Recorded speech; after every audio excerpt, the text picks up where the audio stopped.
Radio Taïwan International, les joies de l'éco-construction. Bonjour à toutes et à tous et bienvenue dans la seconde partie du reportage sur les maisons en adobe, c'est-à-dire en briques de terre crue à Taïwan. Ces maisons traditionnelles sont appelées en taïwanais tokatsu. La semaine dernière, je vous ai emmené dans les montagnes de Nangang, dans l'est de Taipei, pour vous faire visiter l'ancienne demeure de la famille Yu. Désormais, vous connaissez donc les principes de base de construction de ces maisons en adobe à Taïwan. Certaines ont plus de 100 ans, mais elles sont de plus en plus rares. Justement, aujourd'hui, nous nous penchons sur ce sujet. Pourquoi ces maisons sont-elles si rares ? Quels sont les enjeux et les modalités de leur préservation ou de leur restauration à Taïwan ?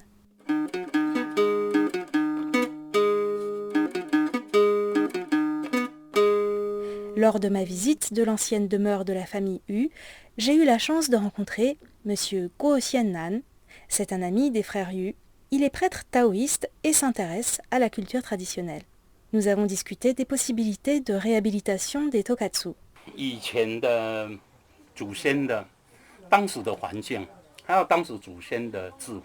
Autrefois, les anciens avaient une très bonne connaissance de leur environnement. Pourquoi ils construisaient comme ça ? Eh bien parce qu'ils trouvaient les ressources sur place et leur savoir-faire se transmettait de génération en génération. Mais avec la modernité, ce type de construction n'a plus aucune valeur. Ces maisons ont été abandonnées. Alors maintenant, si vous voulez réhabiliter une tokatsu, c'est très difficile de trouver un artisan qui sache encore le faire. C'est un peu dur, ce que je vais vous dire. Quand les deux frères Yu nous auront quittés, cette maison disparaîtra très probablement. Pour le moment, les deux frères préservent encore la maison, mais ils ne reçoivent pas de soutien de la part du gouvernement. Ils n'ont ni la force ni le temps d'en prendre soin correctement, mais au moins ils la conservent telle qu'elle. Il y a tout d'abord un problème de main-d'œuvre pour rénover ce type de maison, mais aussi et surtout un manque d'intérêt pour la préserver. Ça me rend triste. Mais tu n'es pas la seule à être triste. Pour nous, qui avons grandi ici, ou pour les chercheurs qui étudient l'histoire de Taïwan, c'est triste aussi. Ça fait quand même plaisir de voir ces jeunes étudiants de l'université de Taïwan qui sont venus ici pour mieux connaître cet endroit et qui l'ont documenté. Ce sera très important pour nos petits-enfants. Ils pourront savoir qu'autrefois, leurs ancêtres vivaient comme ça. Monsieur Guo a d'emblée évoqué l'une des principales raisons du manque d'intérêt pour la préservation des tokatsu à Taïwan, le fait que ces maisons soient considérées comme ayant peu de valeur. Cela semble être le cas à la fois par les habitants de ces maisons eux-mêmes, qui ont tendance à considérer que cet habitat est un symbole de pauvreté, et par les autorités qui semblent préférer porter leurs efforts sur la restauration d'autres types de bâtiments. Mais tout cela est très complexe, notamment parce qu'à Taïwan, l'État ne peut pas faire grand-chose face aux propriétaires, même s'il s'agit d'habitations d'une grande valeur historique ou culturelle. En effet, comme nous l'avons vu quand j'ai présenté le restaurant de Madame Zheng à Tainan, la raison pour laquelle les autorités ne pouvaient pas l'aider financièrement pour les travaux de restauration, c'est que le propriétaire n'avait pas déclaré la maison auprès des autorités culturelles de la ville. En tout cas, le système actuel n'encourage pas vraiment les propriétaires à engager cette démarche.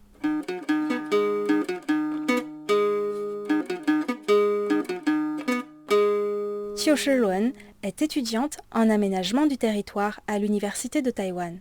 Dans le cadre d'une enquête de terrain, elle et un autre étudiant sont allés à la rencontre de la famille Yu.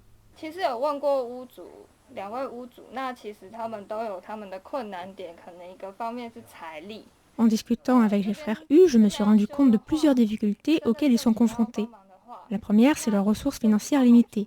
Et la deuxième, si le gouvernement décide de les aider à rénover, où est-ce qu'ils vont habiter pendant la période des travaux ? Et ils craignent qu'après la rénovation, le gouvernement pourrait leur imposer certaines exigences. C'est vrai que leur maison est exceptionnelle, mais on peut aussi comprendre que pour eux, il y a trop d'incertitudes et de difficultés pour qu'ils acceptent de la rénover. Pour les frères Yu, cela ne serait donc pas facile de faire une demande d'inscription de leur maison au patrimoine culturel, en raison des contraintes que cela impliquerait pour eux. Et je ne suis pas certaine qu'ils se rendent vraiment compte de la très grande valeur culturelle de leur maison. Autre problème, c'est le nombre de copropriétaires. Imaginez si une maison a plus de 100 ans et que l'héritage est divisé entre les membres de la famille, au fil des générations, on peut arriver à des situations très très compliquées pour toute décision concernant l'utilisation ou la rénovation de la maison. C'est ce qu'a pu constater l'étudiante Qiu Shiluan.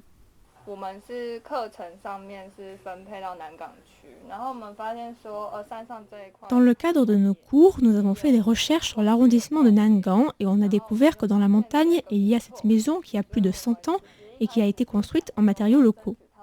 Au départ, nous nous sommes intéressés à la Tokatsu d'à côté, celle qui n'est pas habitée et qui servait autrefois de porcherie. On s'est dit qu'on pouvait peut-être organiser des événements pour les gens du quartier. Malheureusement, après plusieurs générations, les propriétaires de cette maison-là sont très nombreux et nous n'avons pas réussi à retrouver la trace de tous ces propriétaires pour leur demander l'autorisation. Nous n'avons donc pas pu utiliser ce lieu. Du coup, les activités qu'on a organisées, par exemple fabriquer des briques en terre crue avec des lycéens, ça s'est déroulé chez les frères Hu. Et oui, c'est très compliqué de retrouver la trace de tous les copropriétaires qui ont parfois déménagé très loin. Et même si on arrive, il faut encore qu'ils soient tous d'accord. C'est donc aussi un frein à la restauration des anciennes maisons, parce qu'il y a des chances assez élevées qu'au moins l'un des copropriétaires donne la priorité à l'aspect financier plutôt qu'à l'aspect culturel ou historique. En effet, une fois que la maison est tombée en ruine, vendre le terrain rapporte beaucoup, alors que restaurer nécessite un investissement et n'offre pas de retour sur investissement autre que symbolique ou culturel. Et il suffit d'un copropriétaire qui n'est pas d'accord pour bloquer tout le processus et donc laisser la maison à l'abandon. Monsieur Guo résume ainsi la situation.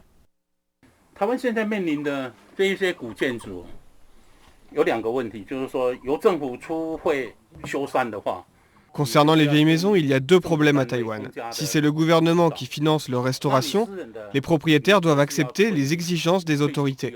Si c'est une rénovation à titre privé, il faut que tous les propriétaires soient d'accord et partagent les frais, ce qui est souvent plus facile à dire qu'à faire. Du coup, on se retrouve avec plein de vieilles maisons abandonnées, jusqu'au jour où elles s'effondrent. Les seuls bâtiments qui sont relativement faciles à préserver, ce sont les temples bouddhistes et taoïstes, et aussi les tombes. Grâce à ces explications, j'ai mieux compris pourquoi tant de maisons que je considère personnellement méritées d'être préservées à Taïwan ne le sont pas. Outre le fait que les Français et les Taïwanais n'ont peut-être pas la même conception de ce qu'est le patrimoine de par nos histoires différentes, il y a aussi des questions de législation ou d'intérêt financier.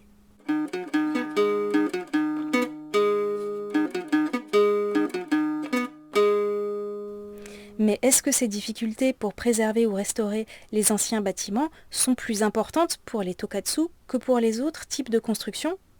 D'après mes observations, je pense que la réponse est probablement oui. Premièrement, de tous les principaux matériaux naturels utilisés dans la construction à Taïwan, adobe, briques de terre cuite, bois, bambou et pierre, les maisons en adobe figurent parmi les bâtiments les moins mis en valeur et préservés. On pourrait se dire que les maisons en briques de terre crue étant beaucoup plus rares que celles en briques de terre cuite, il serait important de les préserver en priorité, ne serait-ce que pour ne pas totalement perdre ce patrimoine. Or, les restaurations portent surtout sur les maisons en briques de terre cuite. Comme ce que je disais au début de l'émission, les gens du commun habitaient autrefois dans des tokatsu, alors que les gens aisés habitaient dans des maisons en briques de terre cuite. Les maisons en briques rouges, en terre cuite, sont donc source de fierté à Taïwan, alors que les idées reçues sur les tokatsu les associent plutôt aux paysans modestes.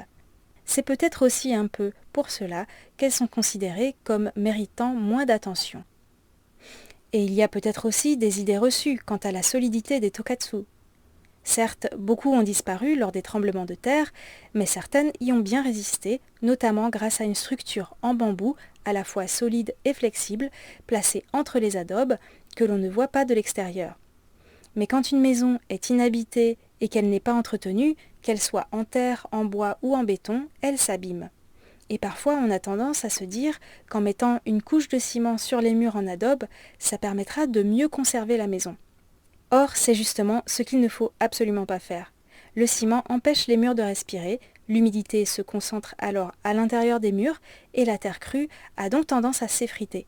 Puis on a tendance à croire que la terre crue est un matériau fragile alors que le problème vient plutôt du fait qu'on a recouvert les adobes avec du ciment et que ce n'est pas du tout adapté. Il vaut mieux utiliser un enduit à la chaux par exemple.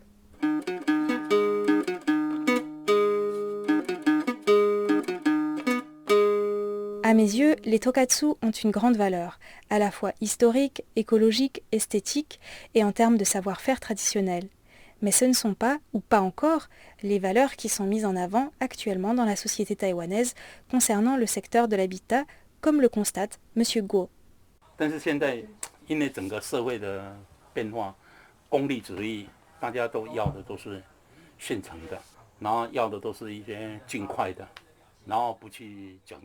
Actuellement, la société favorise ce qui est utile et rapide, sans réfléchir au gaspillage des ressources de la planète. Par exemple, pour le ciment, il faut beaucoup de sable. Or, pour construire cette maison, toutes les ressources proviennent d'ici. Les pierres, la terre argileuse, la paille, la balle de riz, les petits morceaux de charbon. Matériaux naturels qui sont issus de circuits courts, qui retournent à la terre une fois que la maison n'est plus habitée, les tokatsu sont un habitat respectueux du vivant. En plus, leur construction est simple et bon marché, même s'il faut bien sûr du temps et de la main-d'œuvre. En termes de confort thermique, nous l'avons vu la dernière fois, ces maisons sont très agréables à vivre aussi. En revanche, à Taïwan, les tokatsu sont toujours des maisons de plein pied. Bien qu'au Mali, en Iran, en France ou encore au Yémen, pour ne citer que quelques exemples, les bâtiments en terre crue peuvent faire plusieurs étages. À Taïwan, ce n'est pas le cas, probablement à cause des tremblements de terre. C'est vrai qu'actuellement, en raison de la très forte densité de population à Taïwan et de la rentabilité financière de l'immobilier, les Taïwanais ont de plus en plus tendance à construire sur plusieurs étages. Donc si les tokatsu sont considérés comme ayant peu de valeur culturelle ou historique, il est assez logique qu'elles ne soient pas préservées pour faire place à des bâtiments de plusieurs étages qui correspondent davantage à la société actuelle. J'ai toutefois remarqué un regain d'intérêt pour les tokatsu de la part de quelques personnes que j'ai rencontrées pendant des stages en éco-construction. Certains veulent réparer la tokatsu de leurs grands-parents, d'autres se disent qu'ils pourraient peut-être en construire une, car la technique ne semble pas très compliquée et l'on peut trouver les matériaux sur le terrain même. Je ne perds donc pas tout espoir de voir un jour des tokatsu valorisés à Taïwan.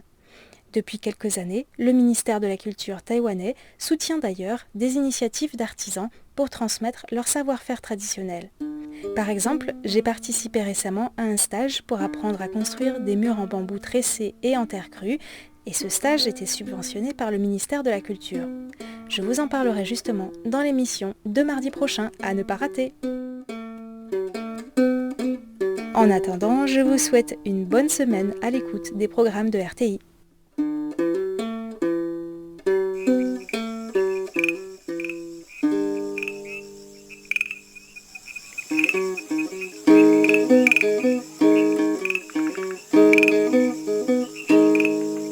Radio Taïwan International, les joies de l'éco-construction.